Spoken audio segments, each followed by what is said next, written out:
प्रणाम। मैं अनंत विजय हूं और दैनिक जागरण वार्तालाप में आप सबका स्वागत है। जैसा कि आप जानते हैं, दैनिक जागरण अपनी भाषा हिंदी को लेकर बहुत तरह के और हिंदी को समृद्ध करने के लिए अनेकों प्रकार के उपक्रम चलाती है और इसी में से एक है जागरण वार्तालाप। इस खास कार्यक्रम में, इस विशेष कार्यक्रम में हमारे जो मेहमान होते हैं वो पुस्तकों के लेखक होते हैं। भाषा से जुड़े उनके जो काम होते हैं उसके बारे में हम बात करते हैं। आज एक अनूठा विषय लेकर हम आपके सामने उपस्थित हैं। आपको लगेगा कि ये किसकी बात हो रही है, क्यों बात हो रही है, राजनीति से जुड़ा विषय है। नहीं, ये सिर्फ और सिर्फ भाषा से जुड़ा हुआ विषय न होकर भाषा से भी जुड़ा विषय है। मैं भी शब्द का उपयोग कर रहा हूं क्योंकि गीता प्रेस गोरखपुर की आज हम बात करेंगे और गीता प्रेस गोरखपुर ने हिंदी के प्रचार प्रसार में जो योगदान दिया है उसको अभी तक लोगों ने परखने का प्रयास नहीं किया। उसको एक धार्मिक पुस्तकों के प्रकाशक के तौर पर देखा गया। वो हिंदुस्तान ही नहीं, विश्व के बड़े से बड़े प्रकाशकों को टक्कर देने में सक्षम है अगर बिक्री के ही आंकड़ों को लिया जाए। फ्रांस के प्रकाशक गालीमार की बहुत चर्चा होती है। क्यों? क्योंकि वहां के लेखकों ने उस प्रकाशक के बारे में, वहां के लोगों ने उस प्रकाशक के बारे में, उस प्रकाशन गृह के बारे में बहुत चर्चाएं की। हम गीता प्रेस का नाम आते ही थोड़े सहमते हैं। हमारे देश के कुछ लोग हैं, उनको लगता है कि गीता प्रेस ने समाज में अंधविश्वास को बढ़ावा दिया और उसके अलावा कुछ ऐसे राजनीतिक दल हैं जिनको ये लगता है कि गीता प्रेस और नाथूराम गोडसे दोनों एक जैसे हैं।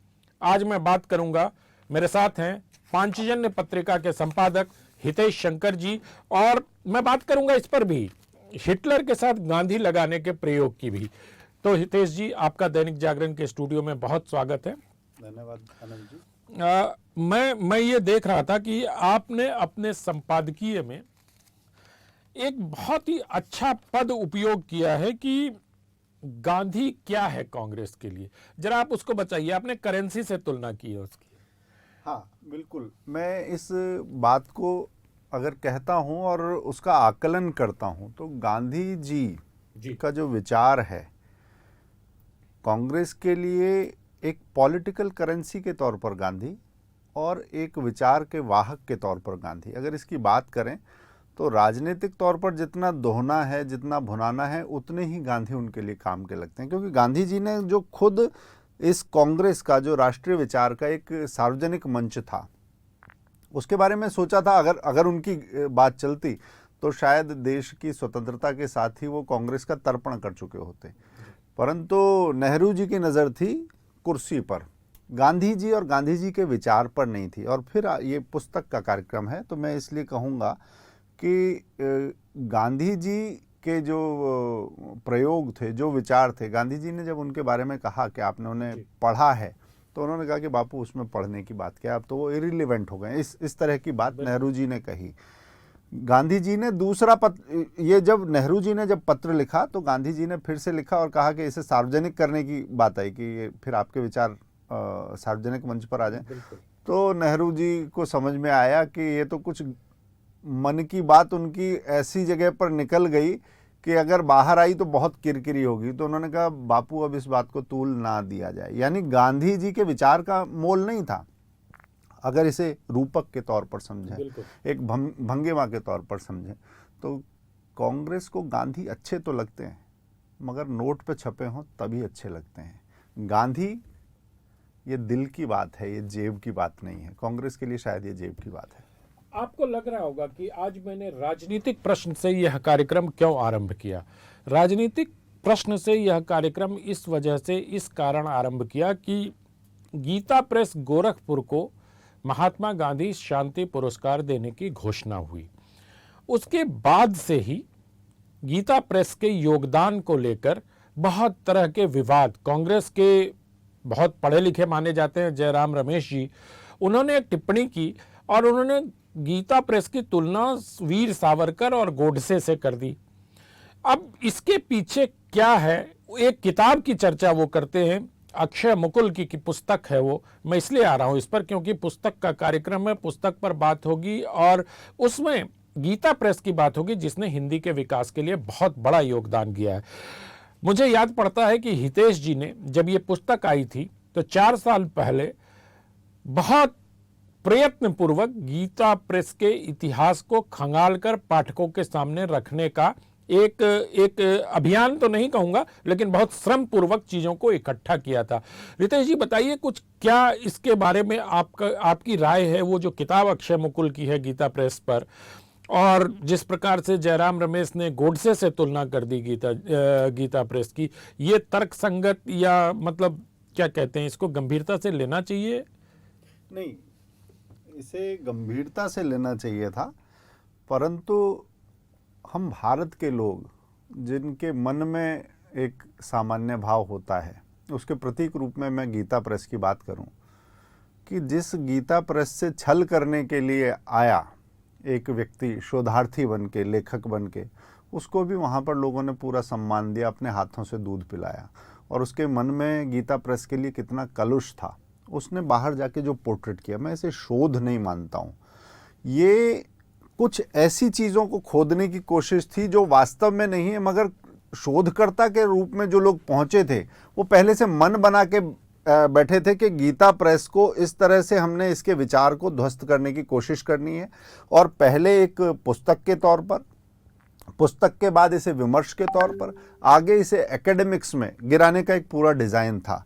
और वास्तव में वो जो पुस्तक थी वो भी एक खास विचारधारा वाला जो फाउंडेशन है वहाँ से वो फंडेड थी। मैं उन लोगों का नाम नहीं लेना चाहूँगा ना, हाँ बिल्कुल। तो वो पुस्तक को, और मैं नहीं मानता, हाँ ये अगर शोध होता तो किस दृष्टि से हो सकता है और क्या चीज़ें निकल सकती हैं, क्योंकि गीता प्रेस, कल्याण और भाई जी हनुमान प्रसाद पोद्दार जी, इनके जीवन पर पहली बार नहीं, एकेडमिक्स में पहले भी शोध हुए हैं, और मैं बड़ा महत्व देकर सम्मानपूर्वक कहूँगा कि माखनलाल चतुर्वेदी पत्रकारिता विश्वविद्यालय जो है भोपाल में, उसके पूर्व कुलपति और बहुत वरिष्ठ पत्रकार अच्युतानंदन मिश्र जी की, अच्युतानंदन जी की जो किताब है पत्रों में समय संस्कृति, इसके अलावा डॉक्टर रजनीश चतुर्वेदी का भी इस पर शोध है, और अगर उसके आलोक में देखें तो उन्होंने बिल्कुल अक्षय मुकुल की पुस्तक को खारिज किया है। तो ये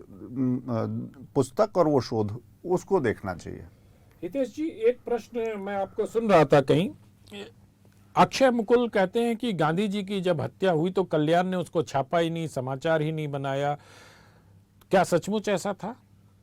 ये प्रश्न पूछने के बाद मेरे जो रिपोर्टर थे, 4 साल पहले की बात है, जी 2016 की बात है शायद, तो जब हमने क्वेरीज लगाई, आप जानते हैं समाचार पत्र में, मैगजीन में जो डेस्क होता है वो क्वेरीज लगाने का उसका काम होता है, तो बेसिक क्वेरीज में ये वाला प्रश्न हमारा शामिल था, और उस पर हमने जब शोध किया तो कुछ ऐसी आधारभूत बातें मुझे समझ में आई जो मैं आज आपसे पूछूंगा तो आप कहेंगे कि अरे इतनी बड़ी गड़बड़ थी और ये आज तक हमने समझा नहीं। उन्होंने कहा कि कल्याण में गांधी जी के बारे में एक शब्द भी नहीं छापा गया। हम पूछते हैं कि कल्याण क्या है? दैनिक समाचार पत्र है, कोई साप्ताहिक पत्रिका है, कोई पाक्षिक है, या कोई मासिक है?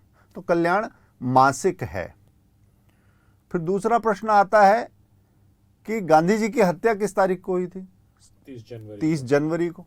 तो अगर एक मासिक 1 फरवरी की उस पर तिथि है और 30 जनवरी की आप बात कर रहे हैं, जो प्रकाशन व्यवसाय में है वो जानते हैं कि कितने दिन पहले वो पुस्तक तैयार करनी पड़ती है जिससे उसे समय पर भेजा जा सके, उस तिथि को या उससे एक दिन बाद भी वो पाठकों तक पहुंच जाए, क्योंकि इसमें ट्रक ट्रांसपोर्ट भी शामिल होता है, ट्रेन भी शामिल होती हैं, डाकिये भी शामिल होते हैं। 1948 की कल्पना कीजिए। आज भी मैं इंडिया टुडे की बात करता हूँ, थॉमसन प्रेस की बात करता हूँ, उनकी अपनी प्रेस है, और जो इंडिया टुडे पर जो तिथि लिखी होती है उससे 10 दिन पहले इंडिया टुडे तैयार होती है।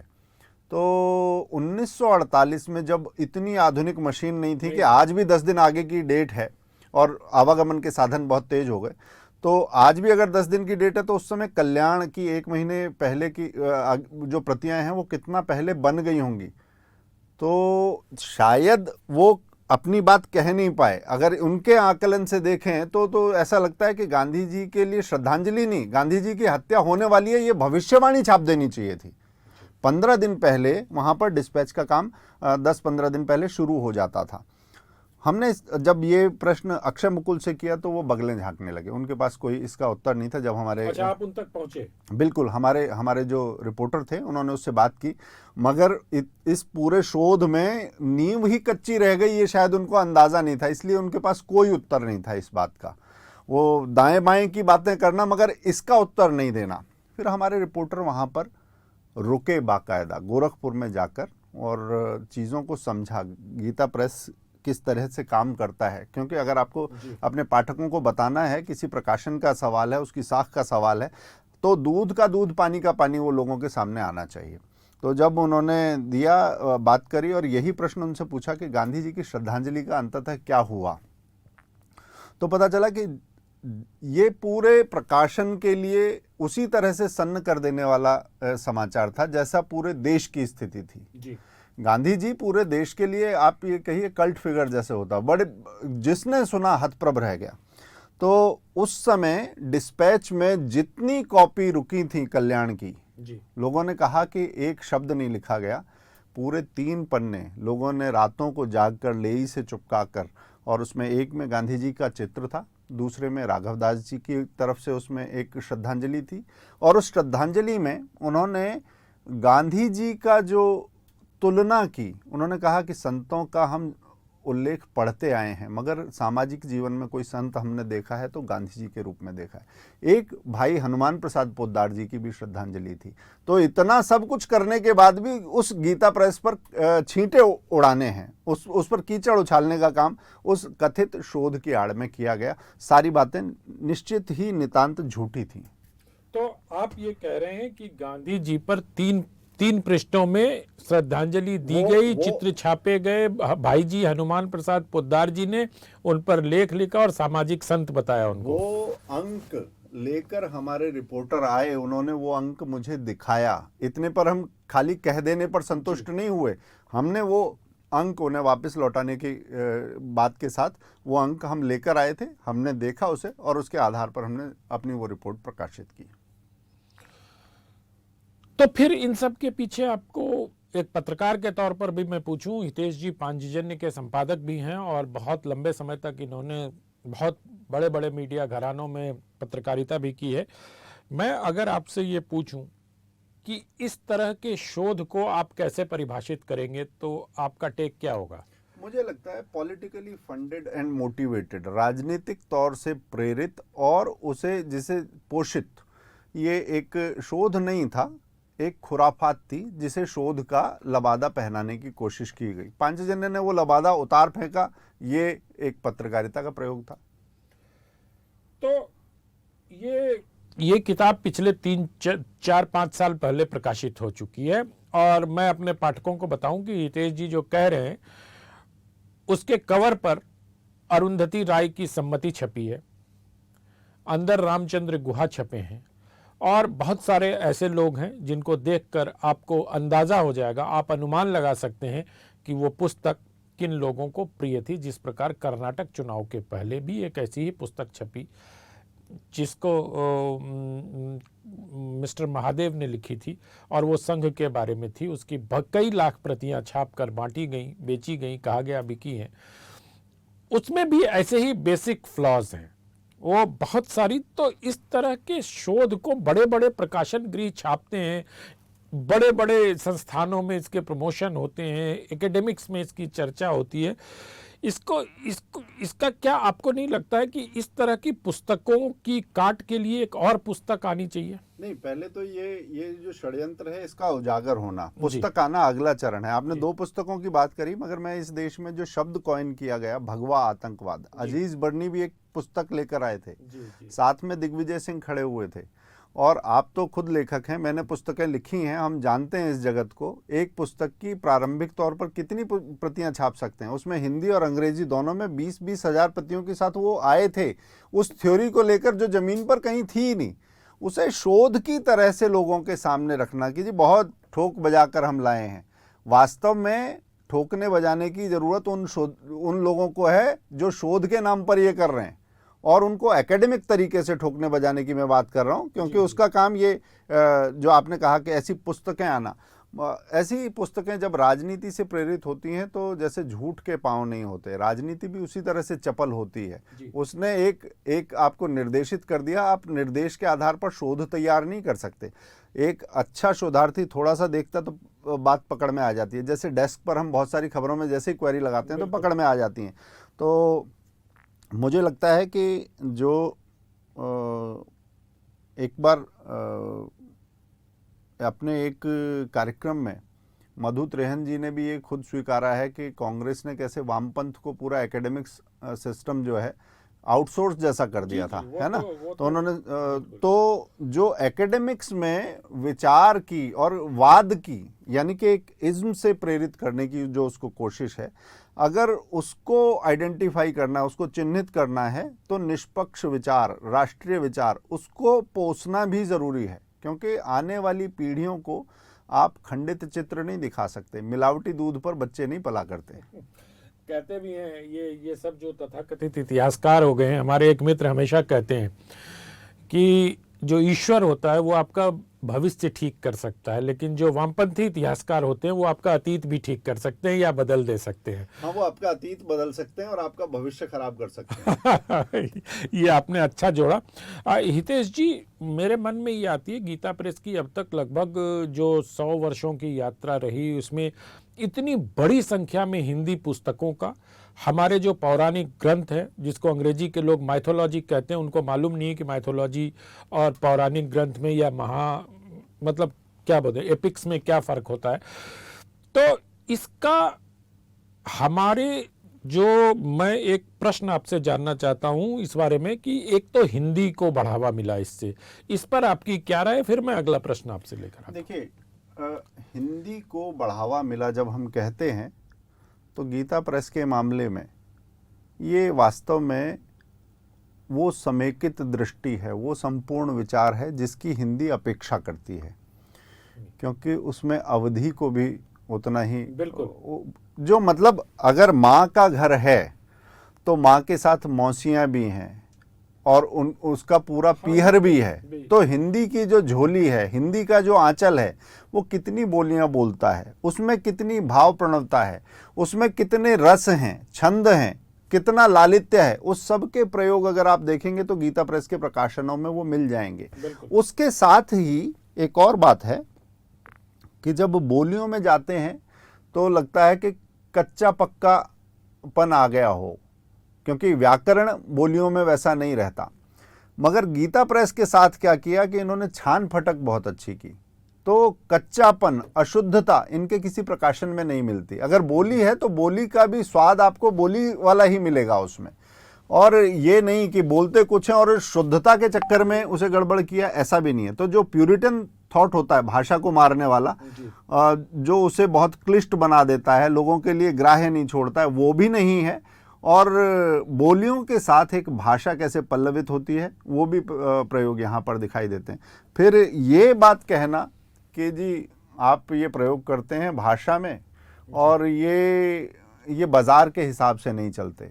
गीता प्रेस ने उस बाजार को भी शीशा दिखाया, उसे दर्पण दिखाया कि आप जो थोथी थ्योरियां लेके चलते हैं उनकी जगह इस समाज में नहीं है। अगर ऐसा नहीं होता तो उनका एक एक भजन संग्रह 3.5-3 लाख, एक एक पुस्तक कई करोड़, कुल प्रकाशन 40-42 नहीं 60 करोड़ के आसपास उसकी प्रकाशन की आवृत्ति रही है, जो कॉपीज आई हैं। तो मुझे लगता है कि एक भाषा के संस्कार को, संस्कृति के लालित्य को और बाजार की क्षमता को ठीक से पकड़ने का उस प्रयोग का नाम है, और एक वैचारिक आंदोलन अभियान का नाम है जो संस्कृति से जुड़ा हुआ, उसका नाम गीता प्रेस है। संस्कृति पर आऊंगा हितेश जी आपके पास, लेकिन जब मैं हिंदी की बात कर रहा था तो मेरे दिमाग में ये प्रश्न इसलिए आया कि ये 1923 में गीता प्रेस की स्थापना हुई, और वो दौर था जब उर्दू का बोलबाला था, ठीक है। हमारी जो भारतेंदु के समय से हिंदी चली आ रही थी, वो किसी न किसी प्रकार से अंग्रेजों के कुचक्र या षड्यंत्र में फंसकर अदालतों की भाषा उर्दू, शासन की भाषा उर्दू, तो जिस प्रकार से उर्दू को बढ़ावा दिया जा रहा था, वैसे कठिन समय में जब भारत की जनता का विदेशी गुलाम मतलब आक्रांताओं के हमलों से, गुलामी से मनोबल टूटा हुआ था, ऐसे में अपने पौराणिक ग्रंथों के माध्यम से, ऐसे में अपने अन्य प्रकाशनों के जरिए गीता प्रेस ने न केवल एक सांस्कृतिक पुनर्जागरण, मैं ये शब्द जानबूझकर उपयोग कर रहा हूं, आप इसको नवजागरण भी कह सकते हैं, तो वो सांस्कृतिक पुनर्जागरण के दूत के तौर पर गीता प्रेस ने, जिसको मैं भाषाई जागरण का भी दूत मानता हूं, वो प्रकट होता, ऐसा मुझे लगता है। क्योंकि मैंने अभी जब मैं आपसे बातचीत कर रहा था, फिर मैं आपको वो प्रसंग सुनाऊंगा कि बनारसी प्रसाद चतुर्वेदी जी ने, आपने अच्युतानंद जी की पुस्तक की बात की, उसी पुस्तक में एक पत्र है बनारसी दास चतुर्वेदी का हनुमान प्रसाद पोद्दार जी के नाम, वो प्रसंग सुनाऊंगा। लेकिन जो मेरा प्रश्न है कि उर्दू के मुकाबले उर्दू के बढ़ते प्रभाव को कम करने के लिए, या उर्दू के बढ़ते प्रभाव को कम करना अगर न भी माने, तो हिंदी की जो अपनी भूमि की इस भारत भूमि की जो भाषा थी, उसको स्थापित करने में गीता प्रेस का कितना योगदान मानते? बहुत बड़ी भूमिका है। और उसको सही से अगर देखें तो देखिए कि शब्दों के बीच में आपसी लड़ाई नहीं होती, शब्द तो आपके साथ प्रवास करते हैं, एक दूसरे से घुलते हैं, मिलते हैं, घिसते हैं और वहीं बस भी जाते हैं। जैसे कुछ शब्दों की अगर हम बात करें तो गीता प्रेस के संदर्भ में मैं जोड़ूंगा उसे बिल्कुल, कि आप फारसी से आए हुए एक शब्द, उर्दू का भी नहीं, थोड़ा और कठिन शब्द ले लेते हैं, तो एक शब्द है हमशीरा। हमशीरा कौन है? जैसे हम सफ़र में जीवन साथी की बात होती है, हमशीरा है जिसने वही दूध पिया है जो मैंने पिया है, तो बहन के लिए ये शब्द प्रयोग होता है। तो और एक व्यंजन भी है शीरमाल। शीरमाल और हमशीरा में, दोनों में जो शीर है, वो शीर क्या है? वो संस्कृत वाला क्षीर है, जिसमें विष्णु जी जिस सागर में है, क्षीर सागर में, और जिससे आप खीर बनाते हैं, वो खीर, क्षीर और शीर एक है। तो सांस्कृतिक टकराव जब तक नहीं अलग से पैदा किया जाता, तो शब्द आगे तक बढ़ते हैं। जैसे खरगोश एक शब्द मैं बोलता हूँ, फारसी का एक और एक्सप्रेशन है, किसी बात को बहुत ध्यान से सुनते हैं तो उसके लिए कहते हैं हमातन गोश हो जाना, आई एम ऑल ईयर्स, जो अंग्रेजी में कहते हैं, तो कि पूरा शरीर कान बन गया, हमातन गोश। तो हमारे यहाँ एक शब्द है खरगोश। तो खरगोश क्या है? खरगोश में गोश तो कान है, खर क्या है? खर संस्कृत वाला गधा है, वो जीव जिसके कान गधे जैसे हैं, तो खरगोश। कोई लड़ाई नहीं है आपस में। गीता प्रेस ने भी इसको उसी तरह से लिया जैसा गोस्वामी तुलसीदास जी ने लिया। शासन मुगल था, मगर उसके बीच में भी संस्कृति की जय करनी थी, बादशाह आलम की बात नहीं करनी थी। उन्होंने जब रामलीला कराई तो बोलो बोलो सियापते रामचंद्र की जय, उस मुगल राज में भी बोला। तो उस संस्कृति की जय, उस बोली में जय, उस भाषा में जय, और जो आक्रांता है उसे आक्रांता के भाव से देखना, परंतु साथ ही किसी मुस्लिम के लिए दुराव रखा हो, ऐसा नहीं है। जी, बिल्कुल। मैं जैसे कि गीता प्रेस पर बहुत सारे जो आक्षेपण करते हैं, शायद बहुत सारे लोगों को नहीं पता, उनकी एक बहुत चलने वाली पुस्तक है, वो पुस्तक है भजन संग्रह। और भजन संग्रह की 3.5 लाख 4 लाख कॉपीज उसकी बिकी हैं। उसमें 66 कवियों के कवित्व, दोहे, गीत उसमें संकलित हैं, और उस 66 में से 33 जो हैं वो मुस्लिम हैं। और जैसा भारतेंदु जी ने रसखान जी के लिए कहा था, इन मुसलमान हरिजनन पे कोटिन हिंदू वारिये, मुझे लगता है गीता प्रेस के बारे में वो बात जैसे कही गई हो।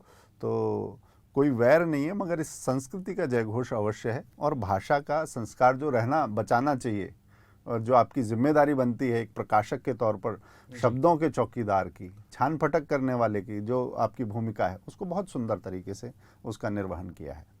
मैं ये इसलिए कह रहा था कि अच्युतानंद जी की पुस्तक जो प्रभात प्रकाशन से प्रकाशित है, उसमें 12 मार्च 1932 को बनारसी प्रसाद चतुर्वेदी जी ने भाई जी हनुमान प्रसाद पोद्दार जी को एक पत्र लिखा और उसमें उन्होंने लिखा कि कल्याण के इस वक्त 16,000 ग्राहक हैं। अगर आप कल्याण के मूल्य में 4 आने, मतलब 25 पैसे उस समय 4 आने की वृद्धि कर दें तो उस 4,000 रुपए से हिंदी के लेखकों से अच्छे लेख लिखवाने और अनुवाद आदि पर खर्च करने में व्यय करें तो आप अनेकों लेखकों का उद्धार कर सकते हैं।